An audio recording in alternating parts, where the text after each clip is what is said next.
I've measured out 3 cups of raw almonds, 3 cups using a dry measuring cup. This is 13 ounces or 370 grams. We'll also need a 1/4 cup of oil. I'm using vegetable oil. This is 2 ounces. Half a teaspoon of sea salt is optional. I'll add it when I'm processing the nut butter. We'll be using the short cup. We'll put the nuts and oil in the short cup, blend for 30 seconds. Then we have to take off the blade, stir everything, and repeat 3 to 6 times. You have to remove the blade and stir each time because it'll be very sticky. I'll put the nuts in the short cup.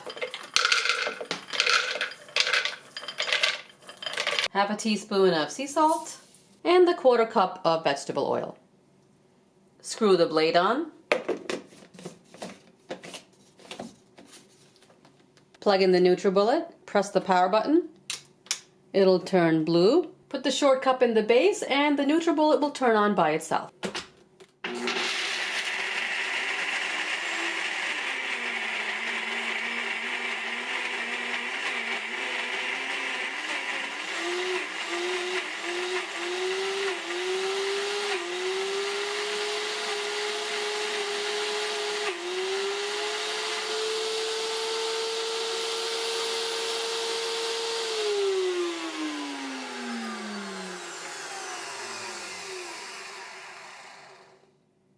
I turned it off after 30 seconds.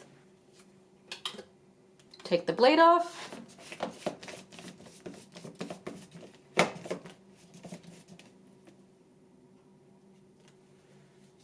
Give it a stir.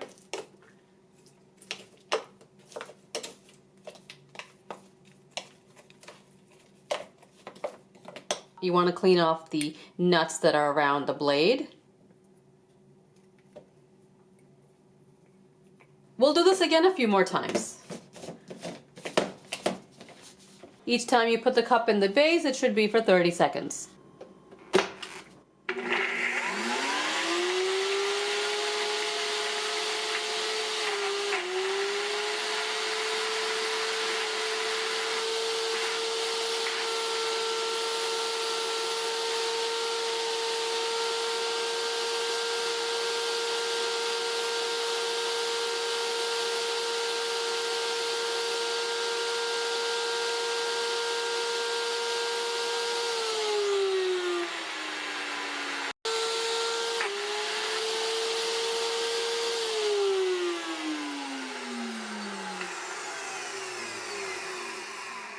That was another 30 seconds.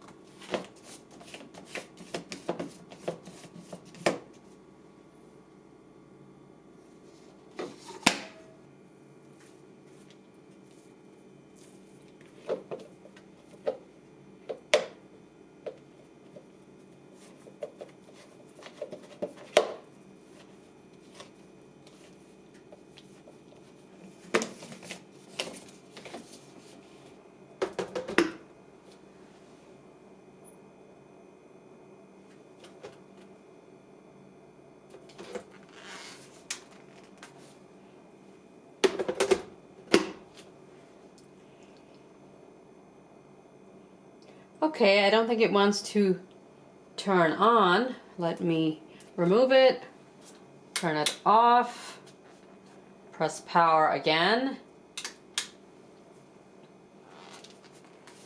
Try again. And nothing's happening. Maybe the machine needs a break because it was a little too much to handle the almond butter. So I'm going to give it a few minutes and then try again.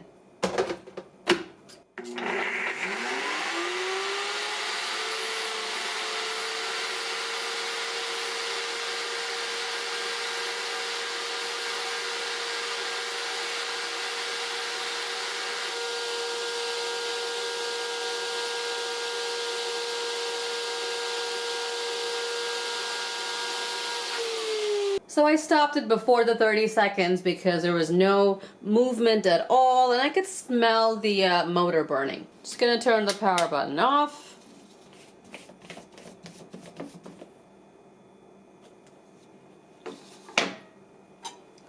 You can see that the almonds closest to the blade have been processed. It's just like chunky almond butter, but all of the almonds And the rest of the cup here are not processed. They're just in big chunks and there's big pieces of almonds. So as you saw, the NutriBullet cannot handle almond butter.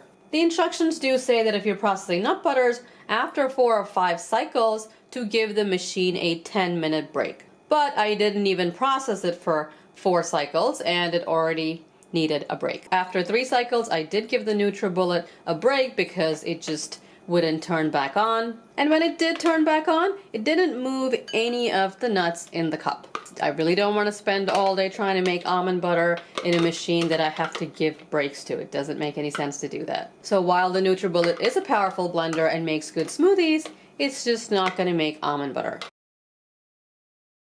Well, I really don't want to waste all this, and this is going to be kind of hard to eat, so I'm going to try and process this in my Vitamix.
The key to making almond butter in the Vitamix is to slowly turn the speed dial all the way to the highest speed. Then turn the toggle switch to high. Even with the Vitamix, I like to turn it off, give it a few seconds, mix it in between, and then turn it back on. This way you prevent the motor from overheating.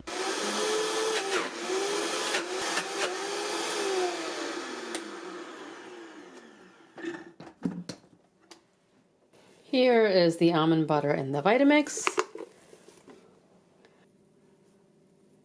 And it's really smooth.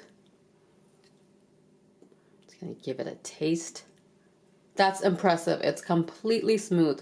Using the tamper and moving it constantly, you can definitely make almond butter in the Vitamix. The Vitamix costs about 3 to 4 times more than the NutriBullet, so this is of course not a fair comparison, but I had to salvage my 3 cups of chunky almond pieces. Perfectly smooth, creamy almond butter. After making almond butter in both blenders, I decided it's best for me to just go buy a bottle of almond butter at the store. I like almond butter, but I don't eat it every day. I just don't absolutely love it. I understand if you love almond butter and you want to make your own, the Vitamix will do it. As always, I hope you found this helpful. Subscribe for more reviews, and I'll see you next time. Thanks for watching.